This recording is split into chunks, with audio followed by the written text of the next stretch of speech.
Hello and welcome to America in Focus, powered by the Center Square. I'm Dan McCaleb, executive editor of the Center Square Newswire service. Joining me again today is the Center Square's Washington, D.C. bureau chief, Casey Harper. How are you, Casey? Doing well, Dan. How are you? Doing fine, Casey. Lots to talk about. We are recording this on Friday, October 13th. And as you and I are talking here, Israeli ground troops are amassing at the border with Gaza, prepared for a full ground invasion in retaliation for last weekend's brutal surprise terrorist attack by the Palestinian terrorist group Hamas. More than 1,000 innocent Israeli civilians were senselessly killed, including young children, some in very brutal fashion.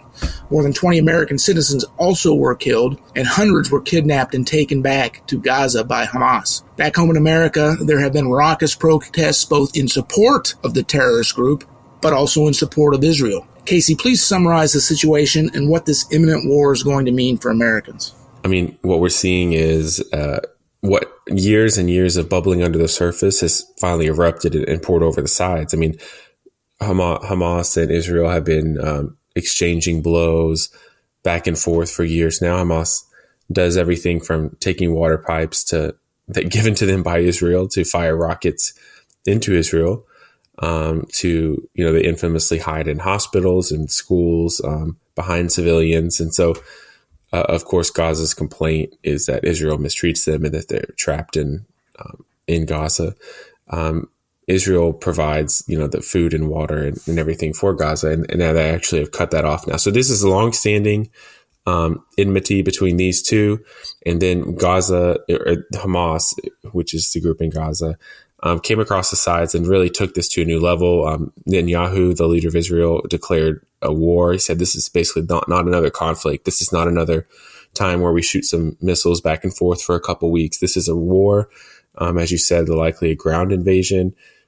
So this is new territory. This isn't, just Israel and Hamas are doing this again. So this is probably going to be prolonged. It's going to take a while. It's going to be a high casualty, honestly, high civilian casualty.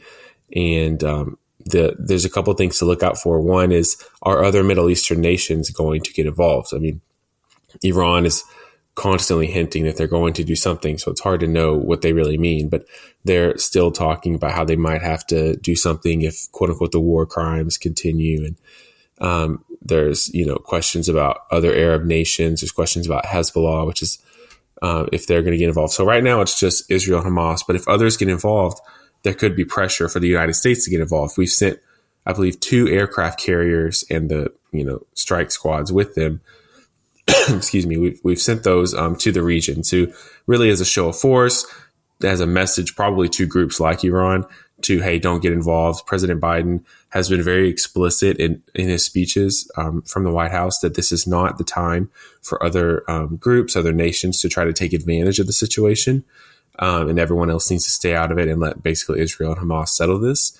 So I think that for the United States, from Biden's point of view, he wants to keep this contained as an Israel-Hamas issue and not a regional conflict where the United States is pressured to get involved. That's number one.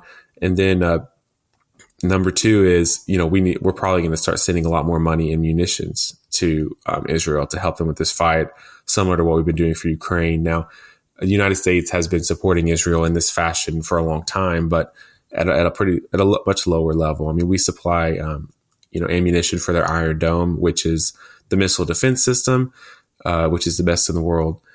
So we have been helping them for a while, but that's probably going to really kick into gear. For now, it doesn't seem like, actual troops on the ground or that hard support, that hard power is going to be coming into play. But of course, that's always something to watch for. Yeah. And you mentioned Iran, Casey, another terrorist sponsoring organization, an enemy of the United States. There's evidence that they helped Hamas plan and gave permission for them to execute the sneak attack. Iran and the entire region is a big oil-producing part of the world. Gas prices already elevated in the U.S., not to belittle what's going on with the war and the tragedy and all the deaths. But one thing that could happen here in the United States and maybe across the world is that gas prices will skyrocket. Of course, as you mentioned, almost 2 years, about closer to a year and a half after Russia invaded Ukraine.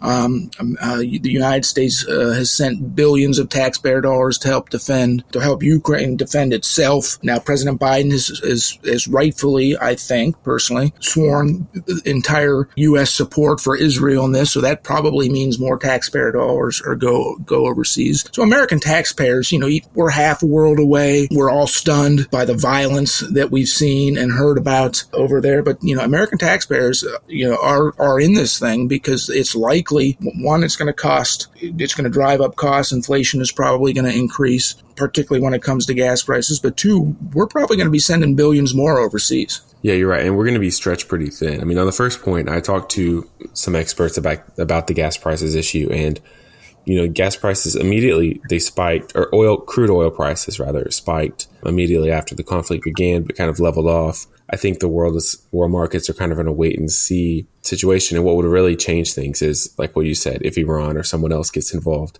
in this conflict. But the experts I talked to said that conflicts like this will almost certainly increase U.S. domestic gas prices. The question is just how much and for how long. And that's probably going to be determined by what other world powers get involved in the Middle East in the conflict. So that's the first thing. The second thing is we're going to be increasingly stretched thin on our support and our military backing and where the carriers are, because you could see a situation where this escalates into a regional conflict. Someone like Iran or and Hezbollah, they do get involved. And so we're sending more and more support. We are maybe blockading ports. We are sending different kind of ammunition. And Dan, we actually took ammunition from Israel to support Ukraine. So this isn't just like a theoretical idea. This is really a practical problem. We took some of the things that we usually give to Israel, the munitions, and we sent them to Ukraine for their fight. So we're going to be engaged against Russia in Ukraine. We're in this maybe a potential proxy war with Iran via Gaza and Israel. And then you could imagine that China says, hey, this is the perfect time to invade Taiwan. United States seems pretty busy. And the experts I've talked to said that winning the war for Taiwan is probably not possible, actually, because it's so close to China and so far across the ocean for us that we probably could not win that war. It'd be very difficult. So and you can imagine we're like in a 3-theater war, which is never good for any country. And so I don't know. That's the thing to think about. That's the thing to look out for. And honestly, to cross your fingers and hope doesn't happen. Well, Casey, as we said up top, this is a constantly developing story. Listeners can keep up to date on the story at thecentersquare.com, but we are out of time. For Casey Harper, I'm Dan McCaleb. Please subscribe, and thank you for listening.